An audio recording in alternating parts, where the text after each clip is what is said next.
Masayang balita mga Ophirians, ito ang pagpapatuloy ng Mystery Babylon. Muli kaming nagpapaalala na panoorin muna ang Creation series bago magpatuloy sa Babylon series para maunawaan itong video. Gagamit po ulit tayo ng mga guide question. Ang Tower of Babel ba ay literal at physical structure o ito ay symbolic lamang? Saan matatagpuan ang ancient at New Age Towers of Babel? Sa sinundang video, inilahad natin kung sino ang serpent seed na sumakay din sa Noah's Ark at sa kanila nagsimula ang serpent seed pagkatapos ng baha hanggang sa kasalukuyang panahon. Sinabi din natin na hindi talaga tuluyang papatayin ang serpent seed para matupad ang sumpa na binitawan ng Elohim dahil sa pagkakasala ni Adam and Eve. Matatagpuan yan sa Genesis 3:15. And I will put enmity between thee and the woman, and between thy seed and her seed. It shall bruise thy head, and thou shalt bruise his heel. Ang itinuturing na pinakamatandang sibilisasyon sa mundo ay matatagpuan sa Mesopotamia kung saan naroon ang Babylon. Sa mga lugar ng Mesopotamia natagpuan ng mga archaeologists ang pinakamatandang mga relics of ancient civilization. Ngunit sila ay naguguluhan dahil bandang huli may mga natagpuang relics na higit pang matanda kaysa sa sibilisasyon ng Mesopotamia. Kung archaeology ang pagbabatayan, may mga relics na mas matanda pa sa panahon ni Adam and Eve. Ibig sabihin, mula yan sa civilization ng first couple. Ang mga sumunod na wave of relics ay mula sa sibilisasyon ni Cain hanggang sa inabutan ng baha. Ang mga relics naman mula sa huling bahagi ng sibilisasyon ni Cain na inabutan ng baha ay humahalo sa mga relics na nagsimula pagkatapos ng baha. So, mahirap po maglagay ng cut-off sa panahon dahil ang baha ay hindi naman umabot ng ilang taon. Diyan pumapasok ang gray area o kalituhan kapag i-reconcile na ang mga impormasyon ng Biblia at archaeology. May isa pang mahalaga na dapat tandaan. Ang pinakasentro ng sibilisasyon ni Cain ay matatagpuan sa silangang bahagi ng mundo at hindi natin pwedeng alisin ang posibilidad na kumalat din ang kanyang lahi sa ibang panig ng mundo bago pa man ang baha. Kaya huwag kayong magugulat kung may mga relics sa ibang panig ng mundo mula pa sa panahon bago ang baha na humalo din sa relics mula naman sa panahon ng first couple. Ngayon, kung i-categorize pala natin ang mga relics na maaaring matagpuan ng mga archaeologists, ito ay mahahati sa tatlo. Una, panahon ng first couple. Pangalawa, panahon ni Adam and Eve hanggang sa baha. At pangatlo, panahon pagkatapos ng baha. Maituturing natin ang Mesopotamia na pinakamatandang sibilisasyon mula nung naganap ang baha. Doon muling lumutang ang serpent seed na nagmula sa panahon ni Cain. Sina Ama na galing sa lahi at sibilisasyon ni Cain ang naging tulay ng serpent seed at siya din ang naging conduit ng sibilisasyon at ideolohiya mula sa panahon ni Cain papunta sa kasalukuyang computer age. Ngayon, balikan natin ang panahon sa Mesopotamia. Paano nagkaroon ng ideya ang mga tao na magtayo ng Tower of Babel pagkatapos ng baha? Tandaan na ang mga taong ito ay wala pang alam. Nagsisimula pa lang ulit silang aralin ang kapaligiran. Pero bakit napakabilis naman yata at napaka-advance agad ng kanilang kaalaman? Ang paggawa ng bricks at tar ay chemistry. Ang paggawa ng malalaking structure ay nangangailangan ng architecture, civil at geodetic engineering. At tandaan din natin na walang kinalaman sina Noah at Shem sa pagtatayo ng Tower of Babel dahil hindi yan inspired ng Elohim. Dahil dyan, lumalabas na ang key persons or mga mastermind ay sina Ham at Japheth sa pangunguna ni Ama. Ang karisma at ideolohiya ni Ama ang nagbuklod sa mga tao upang magkaisa at muling magtayo ng city at tower. Ang pagtatayo ng city at tower ay madaling na-conceptualize ng mga tao mula sa sibilisasyon ni Cain. Paano namin nasabi? Ang kasagutan ay matatagpuan sa Japan. Taong 1985, nadiskubre ng isang diver ang isang megalithic structure sa ilalim ng dagat sa Yonaguni, Japan. Ang Yonaguni Island ang southernmost island ng Japan na pinakamalapit sa Pilipinas. Itong Yonaguni Island ay dating konektado ng isang land bridge sa Taiwan noong huling ice age about 10,000 years ago. Ang bahaging ito ay nakalitaw pa sa tubig hanggang 6,000 to 8,000 years ago ayon sa estimate ng mga geoscientists. Ang discovery sa Yonaguni ay umani ng sari-saring kontrobersya dahil iginigiit ng Western mainstream scientists na ang structure daw ay natural formation lamang. Tingnan niyong mabuti ang mga larawan para mapagtanto kung natural formations lang ang mga yan. Bakit iginigiit ng mga Western scientists na yan ay natural formations? Ang nakikita naming dahilan ay marirewrite kasi ang buong history ng mundo. Lulutang ang timeline ng Biblia at mawawala ng saysay ang timeline na ginawa ng mga Western scientists. Ayon kay Graham Hancock, isang pamusong writer, ang hindi daw pagbibigay ng kaukulang atensyon na aralin ang istruktura ay isang malaking failure ng scientific community. Ayon naman kay Professor Masaki Kimura, isang Japanese marine geologist, ang istruktura ay maaaring ginawa 2,000 to 3,000 years ago. Kung naaalala pa ang nakaraang video ng River Series at Creation Series,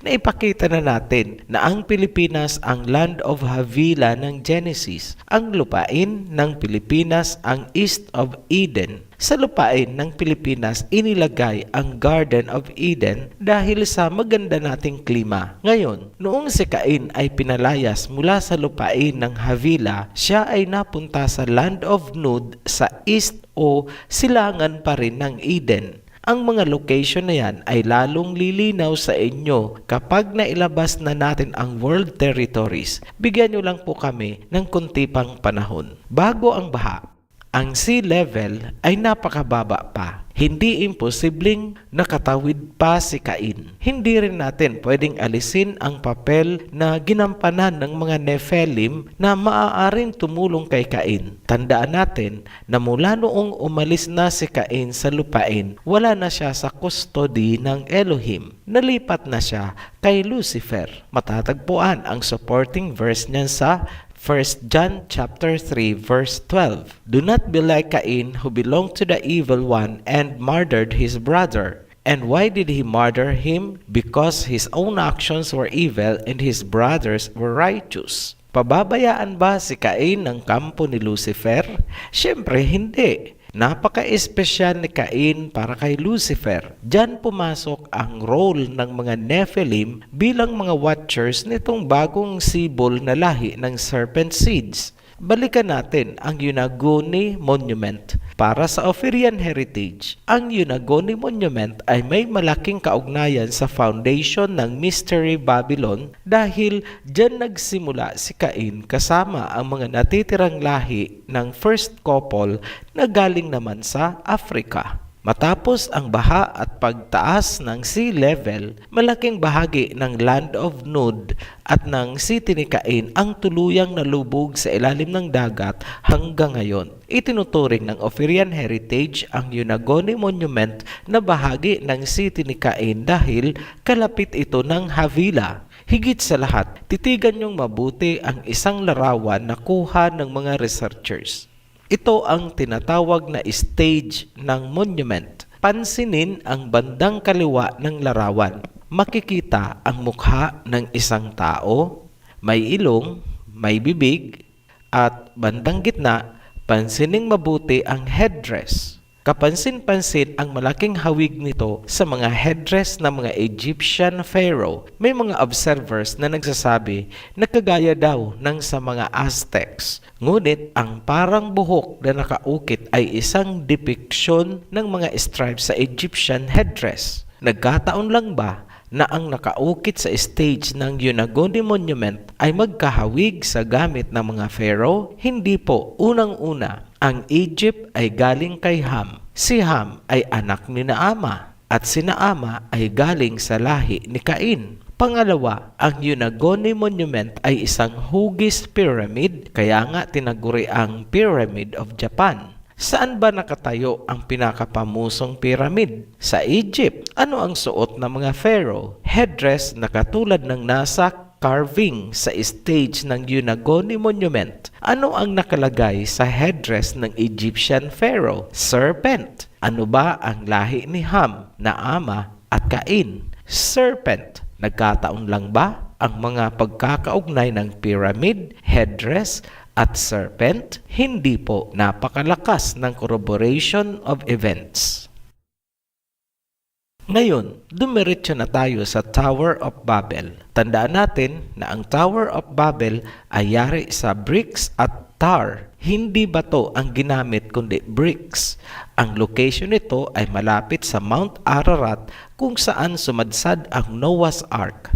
Tandaan din na ang pagtatayo ng Tower of Babel ay pinangunahan ng mga taong nagtataglay ng genes ng serpent. Ang serpent ay isang reptile. Tinatawag ito sa modern conspiracy theories na reptilian-human hybrids galing daw sa ibang planeta.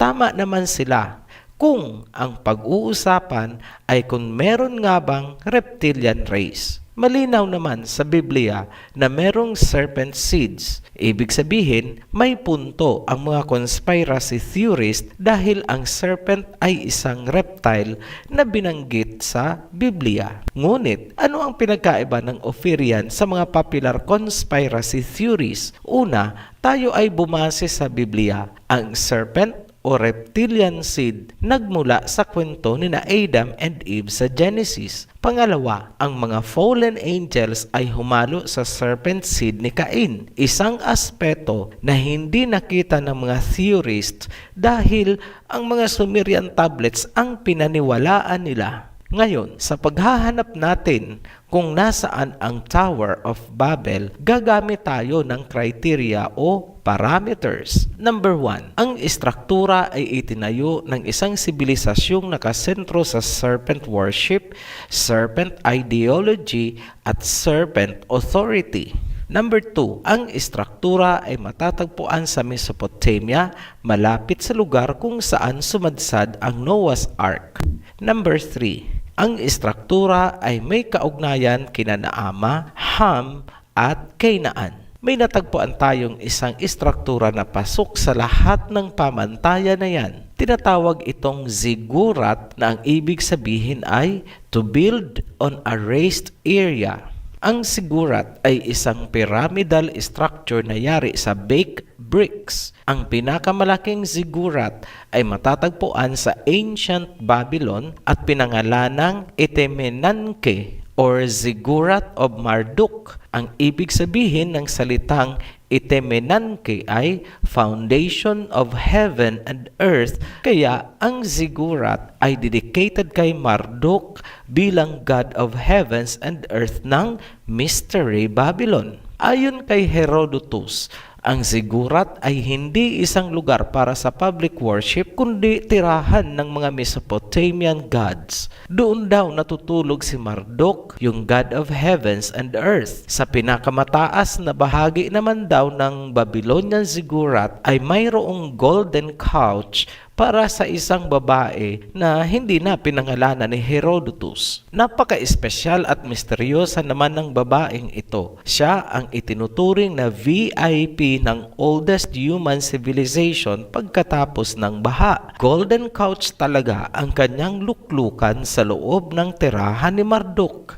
Maituturing siyang prophet, oracle, or dili kaya right hand ni Marduk. Nai-imagine nyo po ba ang eksena? Huwag po kayong malilito. Ang tinutukoy natin dito na ziggurat ay yung itinayo ng ancient time, ngunit hindi natapos dahil inabando na ito ng mga tao. Marahil, yun ang punto na naghiwa-hiwalay sila dahil nabago ang mga lingwahe ayon sa Genesis. Sa paglipas ng panahon, noong si Nabopolassar and Nebuchadnezzar II na ang hari ng Babylon, sinubukan ulit nila itong i-repair o i-rebuild. Ngunit hindi nagtagumpay dahil ito ay nilindol at tinatamaan ng kidlat. Ayon sa Greek historian na si Herodotus taong 440 BCE, kanyang sinabi na ang huling nagtangka na muling ma-reconstruct ang Etemenanke ay si Alexander the Great, ngunit hindi rin siya nagtagumpay dahil siya ay namatay. Sa hindi po nakakaalam, si Alexander the Great ay isang Greek ruler ng Macedonia.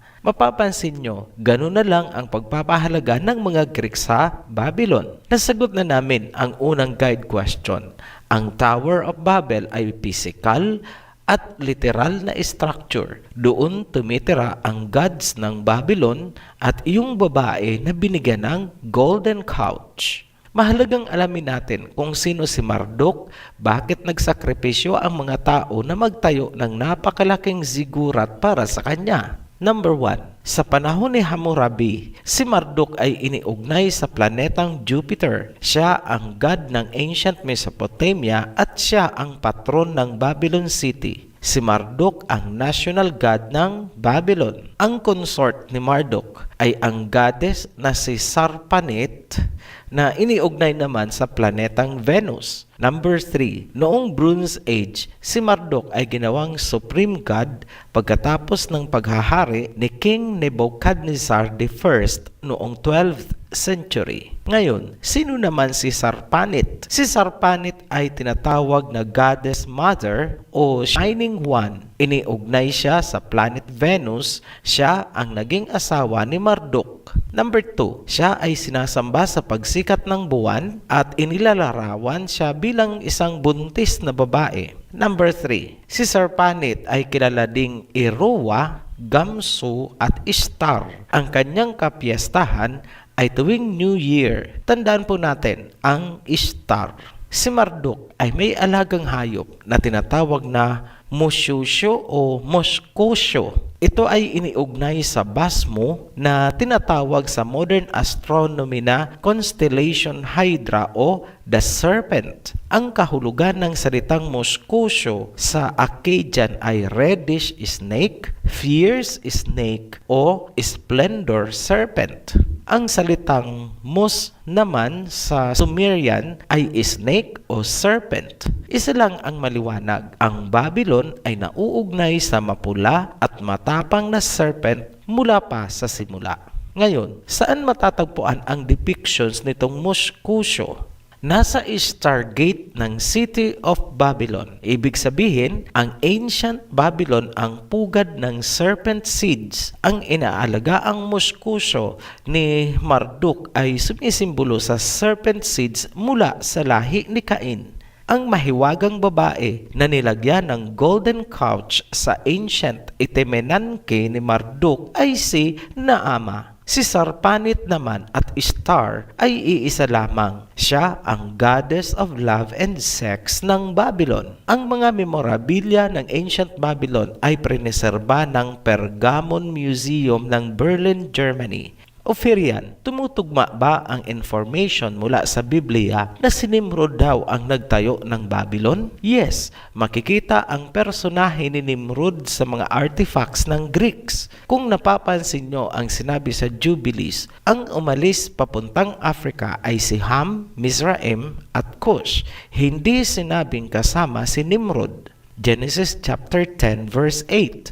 And Cush begat Nimrod. He began to be a mighty one in the earth, and the beginning of his kingdom was Babel, and Erech, and Akkad, and Calne in the land of Shinar. In other Bible versions, ang Babel po ay nakasulat Babylon.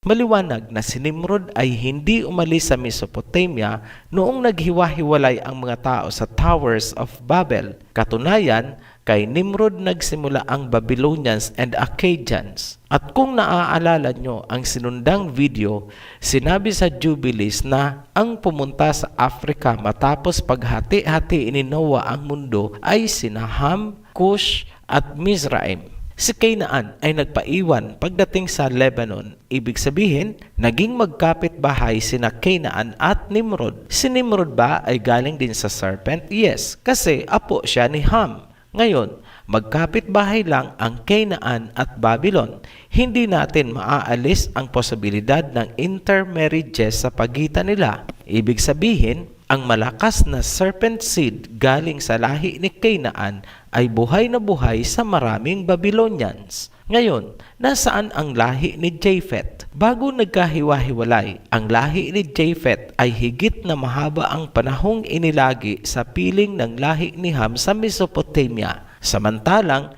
ang lahi naman ni Shem, pababa kay Eber, ay humiwalay na at pumunta sa Mysia o modern-day Iran. Ngayon, meron pa bang mga Nephilim matapos ang baha? Meron. Naniniwala ang Ophirian heritage na ang mga Nephilim o fallen angels ang mga naging gods ng ancient Sumerian and Babylonian na binigyan nila ng iba't ibang pangalan. Kaya, ang sabi sa mythology ng Sumerians, ang gods nila ay galing sa heavens kasi nga mga fallen angels o Nephilim. Ngayon, tinuruan ng mga fallen angels ng advanced technology ang Mesopotamia at Babylon sa iba't ibang larangan ng science hanggang sa health and medicine. Noong bumagsak na ang Babylon, ang nagpatuloy ng nasimulang civilization ay ang mga Greeks hanggang kumalat na sa Europe. Kaya huwag kayong magtataka kung ang father of medicine ay Greek at ang simbolo ng medicine ay serpent dahil Babylon ang pinanggalingan. Huwag ding magtataka kung bakit ninais ng Gregong si Alexander the Great na muling i-reconstruct ang zigurat ng Babylon. Yan kasi ang cradle of civilization ng mga Greeks. Sa mahabang panahon, itinuturing na ang cradle of Western civilization ay ang Mesopotamia. Isang patunay lang ang serpent trademark na simbolo ng medisina. Kung aanalisahin natin, sa panahon ng ancient Babylon, ang tao ay dalawang klase, serpent seed carrier at hindi carrier. Yung mga hindi carrier ay ang galing kay Shem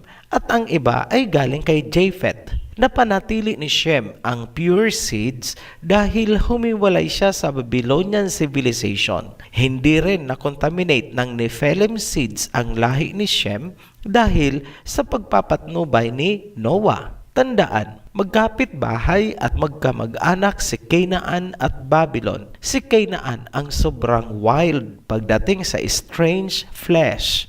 Paano namin nasabi? Kay Canaan galing ang Sodom at Gomorrah. Ang Babylon ay liberated civilization, kaya magkasundo sila ni Canaan. At yun naman ang gustong-gusto ng mga Nephilim. Ang lahi ni Japheth na humalo sa serpent race sa Babylon ay nalahian ng serpent seeds at ang iba ay Nephilim seeds naman. May mga parehong nagtaglay ng serpent at Nephilim seeds at yun ang naging pinaka-royal elite. Kumbaga, naging royal bloodline. Noong bumagsak na ang Babylon, humiwalay na ang lahi ni Japheth. Taglay na nila sa populasyon ang serpent at Nephilim genes. Ang pinakamatatalino, agresibo at liberated ay ang may kombinasyon ng serpent at Nephilim genes. Sila yung mga maaamong tupa kung titingnan, ngunit mababangis na lobo pala. Sila ang mga great conquerors in human history. Yung tipong lusob dito, lusob doon, sakop dito, sakop doon. Mahilig silang mang-alipin ng ibang lahi. Sa pagbagsak ng Babylon, ang may kakayahan na magpatuloy ng civilization ay itong serpent Nephilim race. Itinuloy nila ang Babylonian culture, civilization, ideology, government, liberalism, at religion. Sa madaling salita, the ways of Cain. Napakatalino ng race na ito dahil nagawa nilang ipasok pailalim ang kanilang doktrina at relihiyon sa mismong Biblia na binabasa ng mga tao sa buong mundo. Ang pinakamabigat na ginawa nila ay ang pag-alis ng pangalan ng Creator sa Biblia at ipinalit nila doon ang pangalan ng kanilang mga sinasambang mga Diyos-Diyosan. Isa lang yan sa halimbawa, ngunit tatalakayin natin yan ng mas malinaw sa hiwalay na video. Ngayon, anong civilization at saan matatagpuan ang serpent Nephilim race At ano-ano ang palatandaan ng kanilang civilization? Balikan natin ang Tower of Babel. Ito ang nabigong proyekto na sumisimbolo sa unified rebellious civilization na kanilang itinatayo sana matapos ang baha. Ang pagnanais na maitayo ang Tower of Babel at forms of worship sa Babylon ay ipinagpatuloy ng mga tao. Yan ang kanilang icon o trademark kahit saan sila nakarating. True enough, madaming pyramids ang nagsulputan kahit napakalayo na nila sa Mesopotamia at Egypt. Simulan natin sa lahi ni Mizraim. Yan ang Egypt. May serpent worship and divination ba ang Egyptians? Yes, nakasimbolo mismo sa headdress ng mga pharaoh. Ngayon, sa labas naman ng Egypt, marami ding pyramids ang nagsulputan. Isa-isahin namin. Monte de Accode, Sardinia, Italy. Pyramid of Cestius, Rome, Italy. Nubian Pyramids, Sudan, Africa. La Quemada Votive Pyramid, Mexico. Great Pyramid of Cholula, Mexico. Monk's Mound, Cahucaya, USA. Soko, Java. Prang Kokher, Cambodia. Pyramid of the Sun, Mexico State of Mexico. Pyramid of the Moon, Mexico, State of Mexico. Ilan lamang yan sa mga examples na ating ipinakita. Pansinin nyo na ang mga pyramids na yan ay itinayo during ancient times. Naniniwala ang Ophirian heritage na ang mga pyramids na yan ay inspired sa Tower of Babel na hindi natapos dahil sa paghihiwa-hiwalay ng mga tao. Sa makabagong panahon, hindi na praktikal ang pagtatayo ng pyramid dahil sa laki ng espasyo na kakailanganin at perang gugugulin. Ngunit may mga nagtayo pa rin ba ng pyramids? Meron. Modified na po ang kanilang version, ngunit iisa pa rin ang pinanggagalingan ng idea. Pansinin niyo po ang mga obelisks. Maraming mga scholars ang nagsasabi na ang obelisk ay simbolo ng phallic worship. Ngunit sa ating pagsasaliksik, nakita natin na ang obelisk ay mas nauugnay sa ancient Babylon na naipasa sa Egypt. Ang obelisk ay modified version lamang ng pyramid at ang pyramid ay simbolo ng Tower of Babel. By definition, may ituturing na obelisk ang isang structure kung ito ay poste na itinayo, may apat na side at ang dulo ay pyramid. Saan at anong mga bansa ang maraming obelisks? Number 1, the obelisk of Aksum sa Ethiopia. Number 2, Hertenhald Hoheward, Nordrhein Westphalen, Germany. Number 3, Obelisk, Carolinenplatz, Germany. Number 4, the Obelisk of Theodosius I, Istanbul. Number 5, the Obelisk of the Bose Bridge, Greece. Number 6, the Obelisk at Karnak, Egypt. Number 7, the Obelisk in Place de la Concorde, Paris. Number 8, Cleopatra Needle Obelisk, New York City. Number 9, Cleopatra Needle in London. Number 10, Monument to the People's Heroes, Beijing. Number 11, Monument to the People's Heroes, Shanghai. Number 12, Heroes City, St. Petersburg, Russia. Number 13, Washington Obelisk, the biggest of them all, reaching the heavens. Sa lahat ng obelisk na naipakita natin, ang naiiba ay ang obelisk ng China, Russia at Aksum sa Ethiopia. Ang obelisk ng Aksum ay rounded ang pinakadulo. Ang pinakamalaking obelisk naman ng Russia na matatagpuan sa kanilang Heroes City ay pentahedral, meaning 5 sides, at ang cross-section ay star. Ang mga maliliit na obelisk ng Russia na nag-qualify sa definition ng obelisk ay halos lahat nasa loob ng Europe. Ang People's Heroes Monument ng China sa Beijing at Shanghai ay tila hindi qualified sa typical na obelisk, kundi simpleng Heroes Monument lamang dahil hindi siya pasok sa karakteristik ng obelisk. Ngayon, Anong lugar o bansa sa mundo ang may pinakamaraming obelisks? Rome. Nasa Roma po ang pinakamaraming obelisk. Panoorin nyo na lang po ang mga pictures na aming ipa-flash.